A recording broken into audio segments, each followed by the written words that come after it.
நான் நான் வந்து என் குழந்தைய வந்து செம்மையான ஸ்கூல்ல படிக்க வைக்கிறேன். நான் நல்லா வந்து சூப்பரா ஃபுட்டு குடுக்குறேன். ஆ காஸ்ட்லியான ஸ்கூல்ல படிக்கிறாங்க. காஸ்ட்லியான ட்ரெஸ் எடுத்து குடுக்குறேன். அப்படின்னு வந்து நீங்க நெனச்சுட்ருக்கீங்க அப்படின்னா, இஸ் இட் குட் பேரண்டிங்? அப்படின்னு கேட்டீங்க அப்படின்னா, இது உங்களுக்கு கேட்டு முடிக்கும்போது உங்களுக்கு தெரியும். அதாவது அ primary attachment for a child வந்து அம்மா தான்.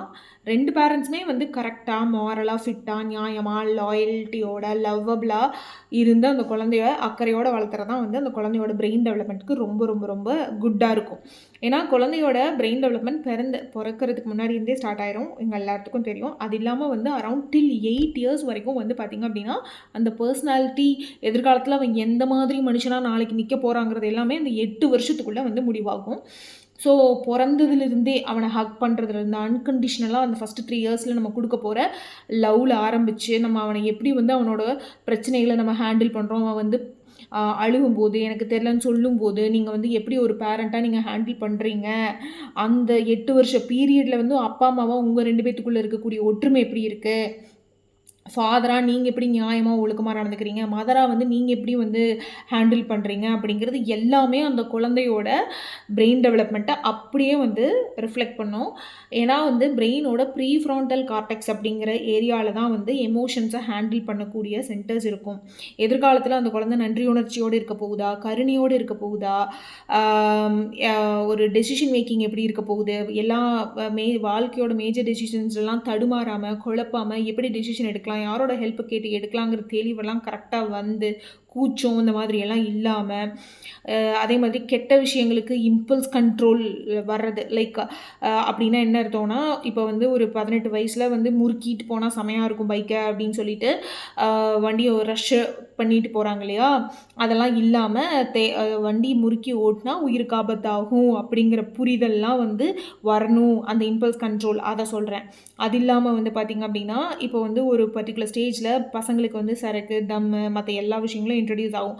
அதெல்லாம் தப்புங்கிற மாரல் வேல்யூஸ் எல்லாம் வந்து நம்ம சின்ன வயசுலேருந்தே சொல்லிக் குடுக்குறது மூலமா தான் அந்த அன்னைக்கு வந்து அவங்க இன்ஃப்ளூயன்ஸ் ஆகும்போது, அவங்க இம்பல்ஸ அந்த கெட்ட விஷயத்துக்கு போறதுக்கான இம்பல்ஸ கண்ட்ரோல் பண்றதுக்கு உண்டான சென்டர்ஸ் எல்லாமே இந்த ப்ரீஃப்ரான்டல் கார்டெக்ஸ்குள்ள தான் உட்காந்துட்டுருக்கும்.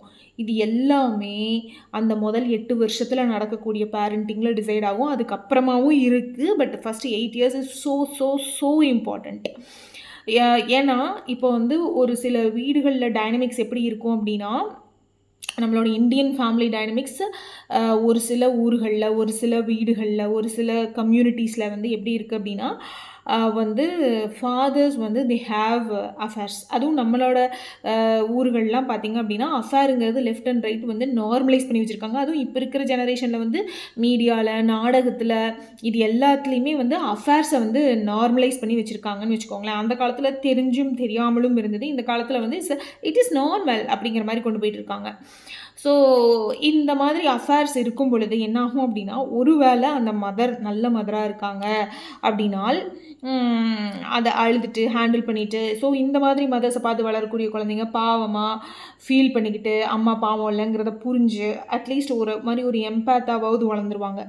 ஸோ அதே வந்து அம்மாவும் வந்து, "நீ என்ன தப்பு பண்றது? எனக்கு மட்டும் வந்து நான் பண்ணக்கூடாதா? நீ பண்ணா நானும் பண்ணுவேன்." அப்படின்னு அவங்க லாஜிக்கா அந்த லாஜிக் கரெக்ட் தான். பட் குழந்தைங்க இல்லாம இந்த லாஜிக் இது மட்டும் ஃபாலோ பண்ணாங்கன்னா ஓகே. பட் குழந்தைங்களையும் நம்ம வந்து பெத்து விட்டுட்டு, நம்மளும் வந்து "நீ பண்ணுனா நானும் பண்ணுவேன்." அப்படிங்கிற ஆட்டிட்யூட்ல இருந்தால், அந்த குழந்தைங்களுக்கு எமோஷனலா 2 பேருமே அட்ரஸ் பண்ண முடியாது.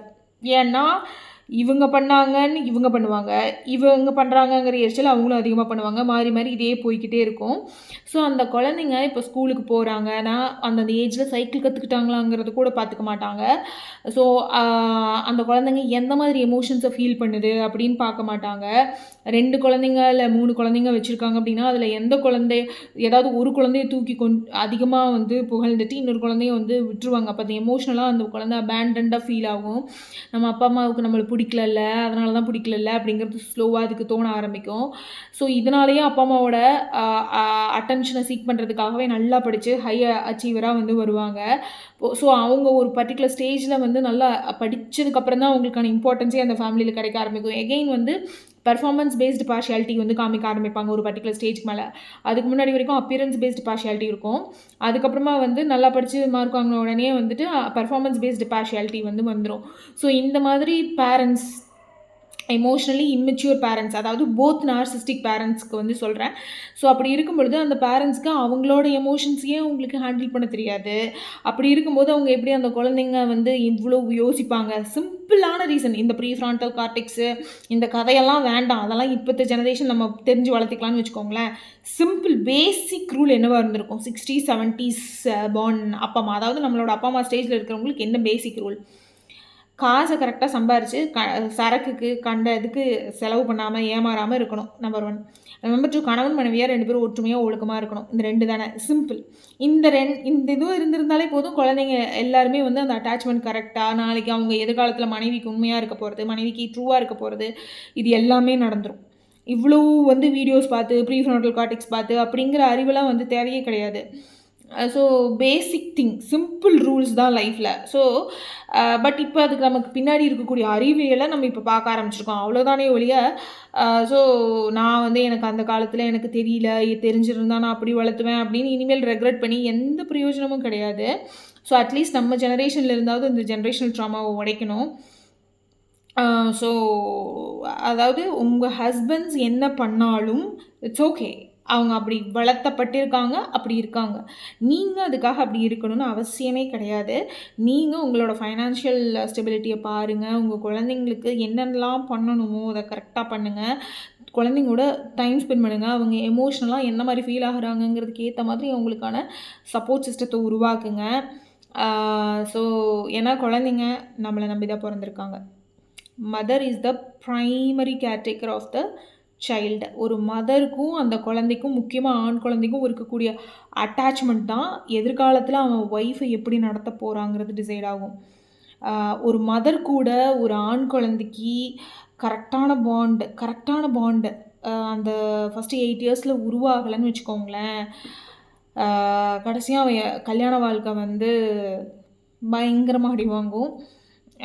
ஒரு அம்மாவாக நடந்துக்கல, ஒரு அம்மாவாக நடந்துக்கல அப்படிங்கிறது வந்து சின்ன வயசில் அந்த பையனுக்கு ஒரு அம்மாவாக நடந்துக்கலங்கிறது ஒரு கல்யாண வாழ்க்கை பிரேக் ஆகிறதுலேருந்து தெரியும். So it's all in the hands of mothers. And thank you and see you tomorrow.